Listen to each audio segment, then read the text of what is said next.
It is 6:54, Alabama's Morning News. I'm JT. Coming up here in just about 15 minutes, by the way, from Stranger Things, Mark Steger will be in the studio with us. What a crazy show that is. We'll talk more about that, and also Atrox, as he is in for that. It is open now. If you like hauntings and fun things to get scared with, you got to check out Atrox. So more on that coming up right now. Speaking of scary things, Elon Musk is back on to buy Twitter.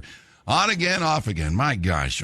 Joining us now for the update on this, a contributor with Young Voices, Eric Peterson is here. Good morning, Eric.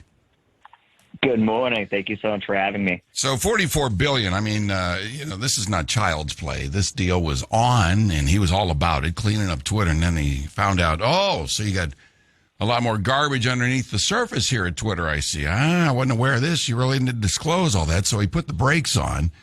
What was it, $1 billion deal if he broke off and said, I'm out, that he would have to pay. But now, I mean, Twitter's surging on the market, up 22% after he gave up, the bot battle and committing. He's back in the game. So where are we on this? Yeah, I don't think it's a surprise to those who have been watching this closely that this deal ended up going forward.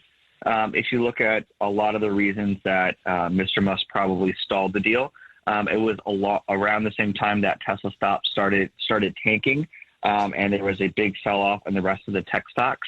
So all of a sudden, his offer for $54 a share looked like a massive overpay, and I think today it is still an overpay unless he's able to really turn Twitter around. Mm-hmm. But when they got into Delaware court, the discovery was going to be both an expensive process and a process that was probably not going to make Mr. Musk look pretty good. And I think at the end of the day, it just made too much sense for him to end up going through with this deal.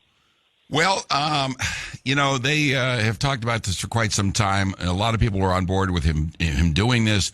A lot of people at Twitter were like anti this because he was going to clean it up. So do you believe at the end of the day that this thing is going to happen or not?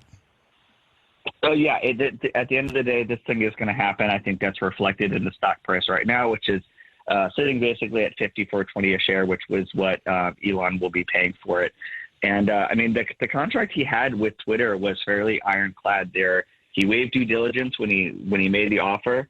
And I think that's a lot of the reason that the Delaware court was not taking his claims of bots or other things very well when he was trying to get out of this deal, or even if he wasn't trying to get out of it to negotiate a lower price. Has the contract been signed? Is it a done deal, or are they still trying to find the pen to sign?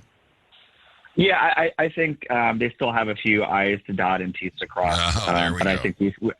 I think we should expect this deal to be done because if not, it will go to trial very quickly, and I don't think Mr. Musk will fare very well in Delaware court.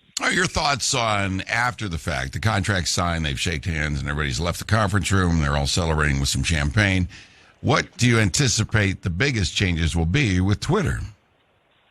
Yeah, I think the biggest changes that you will see are obviously there will be some stuff around content moderation. I think there's a really open question of whether former President Donald Trump will be back on Twitter, or even if he wants to be back on Twitter. Of course, he has his own competing social network right now.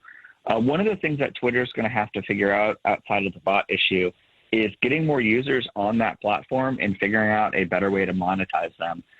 Twitter has been a shrinking platform, and it's shrinking in key demographics, which are young people, which are moving to platforms like TikTok and Discord. So Twitter is still very important for news folks and folks that are really plugged in, but they're not growing, and they're nowhere near as big as some of these other platforms. All right. Very good. I appreciate the update. Eric Peterson, contributor with Young Voices on Elon Musk getting the deal done. 6:58, Alabama.